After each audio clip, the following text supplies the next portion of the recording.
शेतात मजुरीला नेणाऱ्या Bolero pickup डाला व मौद्याकडून येणाऱ्या स्कूल बसची साडवा येथे धडक झाल्याने मोठा अपघात झाला आहे। बोलेरो पिकअप डाला हा महिलांना शेतात मजुरीकरिता घेऊन जात होता।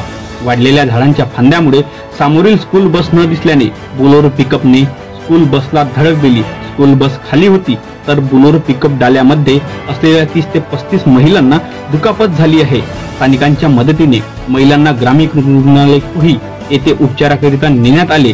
यामध्ये कुठलीही जीवितहानी झालेली नसून महिलांवर ग्रामीण रुग्णालय कुही येथे उपचार सुरू आहे। जर कदाचित साडवा ग्रामपंचायतीने रोडच्या कडेला असलेल्या झाडांच्या फांद्या तोडल्या असत्या तर हा अपघात झाला नसता, असे स्थानिकांनी या ठिकाणी म्हटले आहे।